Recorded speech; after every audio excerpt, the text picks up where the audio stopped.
It is September 8th, 2025. Gold is reaching 36.40 per ounce. Again, this is the dollar falling, not gold rising, right? Why is this happening? Because people are losing confidence in the US dollar. People are losing confidence in maybe the US government and even the Federal Reserve here. One of the things that I highlighted in my Substack post last week was, what is the current driver of this recent rally in precious metals? I think it has to do a lot with Fed independence and the fear that the administration is really influencing the Federal Reserve, where we just had an op-ed on the Wall Street Journal by Scott Bessent, who is the Treasury Secretary. And fun fact, was actually an intern with Jim Rogers, who's been on the Liberty and Finance show quite a bit. So interesting connection there. But Scott Bessent had a lot of critical words to say about the Federal Reserve, and he's questioning about their power and all of that. And I think this just kind of feeds into their narrative that there may be political pressure on the Federal Reserve at the moment. I just interviewed Michael Oliver, and he was making the striking claim that the Federal Reserve might not exist next year. So who knows? And this might be, the end the Fed movement might actually get its wish, but I don't think it necessarily will, because if essentially just the U.S. government takes over the role of the Federal Reserve, or kind of makes the Fed more meaningless in that regard, and currency is created directly by the government and monetary policy is set by the government instead of this pseudo government agency, I don't think that's really going to help the issue. The issue is that we're seeing, more and more currency creation. And if you have the president or Congress in charge of that, and we're still on a fiat currency system, if the currency is still not backed by anything real, that's not going to solve the issue. We're probably even going to see more inflation because, politicians like to spend money. So a lot of concerning developments out there, and developments that probably just threaten the confidence that the world has in the US dollar. We're continuing to see countries accumulate gold. El Salvador, for example, bought more gold, which I thought was interesting. And other countries are, ramping up their gold purchases. It's just kind of what we see throughout history. Gold reasserts itself as money. I'm going to be writing a piece this week about artificial intelligence and its connection, its interesting connection with gold.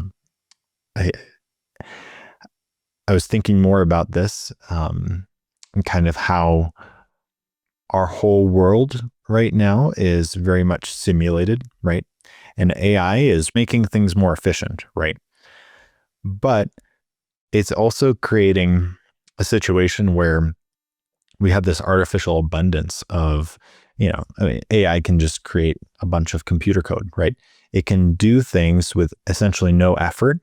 And we have this glut of products, in a sense, of digital products, where the value of those products essentially go to zero. So it's a similar situation to what we see with the US dollar, is when we have infinite supply, the value of those dollars then go to zero. So AI, it seems like, is producing kind of infinite simulations, then the value of those simulations, or the value of those digital products, are going to go to zero. And people are going to pay for scarcity, right? They're going to pay a premium for scarcity. And that is what gold can give them. So when the US dollar, if there's infinite supply of dollars, people are going to go to what is scarce. And that is real money, gold and silver. If there's an infinite supply of digital content, of, AI written articles, they're going to find what is human made, right? There's been an increase in the creation of independent bookstores, which is interesting. Vinyl records, for example, I think they hit, the sales have been going up since 2006. So people are kind of in a sense going back to tradition. And on a personal note, I really love the Latin Mass or the Byzantine Divine Liturgy. These are two forms of Catholic worship that are very, very traditional, and they have a lot of you could say bells and whistles, right? They have a lot of the Catholic faith is very sacramental in so far as it has a lot of material signposts to a greater spiritual reality. So as you know, there's this modernization of worship when it comes to, you know, anybody can pull out a guitar and sing some music, but when it comes to the beauty of you know, some of these traditional liturgies, you know, it takes a lot more skill, right? It takes there's a greater scarcity, there's greater beauty to it, there's more effort put into it, in my opinion. So you see people flocking to the traditional Latin Mass, flocking to these Byzantine liturgies because of the reverence, because of the connection to reality, and it's kind of ironic, right? Because people think of religion as being just all spiritual. Obviously, that's a big component of it, but religion needs something in the material that points to the transcendent reality. And I think that's what a lot of people are seeking. I mean, but back into the monetary realm, we're seeing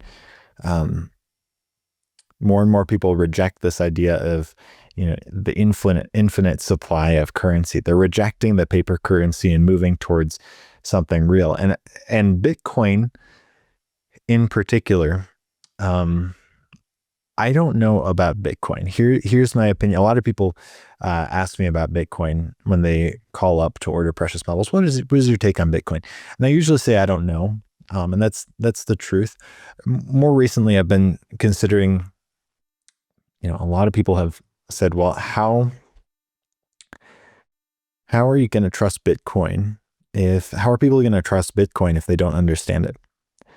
And well, the retort of that could be, well, you don't understand how your car works, but you use it, right? We don't understand a lot of things that we use on a daily basis.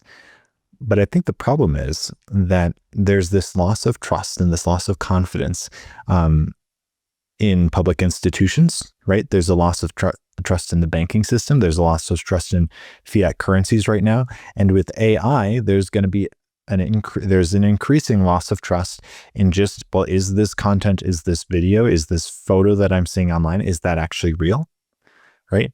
So as there's a loss of confidence in digital media and digital things in general, I don't know if Bitcoin is going to be able to withstand that. I think people are going to go back to the basics. They're going to go back to the basics. That is something that they can hold in their hand and they can trust, right? So fundamentally, I think Bitcoin is speculative, but it's not going to be the answer. And that's the reason, because people are going to go back to the very basics. Just as people are going back to Latin Mass, people are going back to tradition because of the real connection to beauty and reverence and something real that points them to something more transcendent.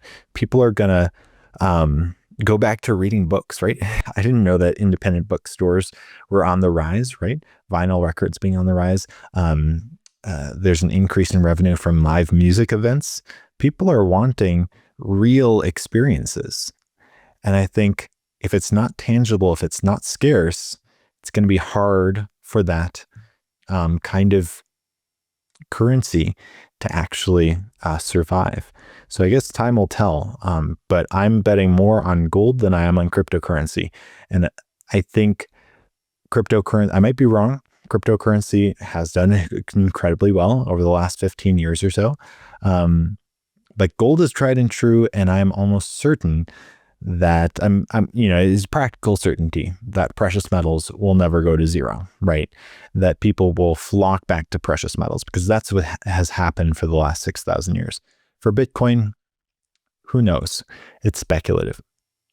people could, but I think there's a strong argument that people won't flock to that in times of safety as the fiat currencies continue to lose trust. So that's my take. Again, a lot of things are changing in the world.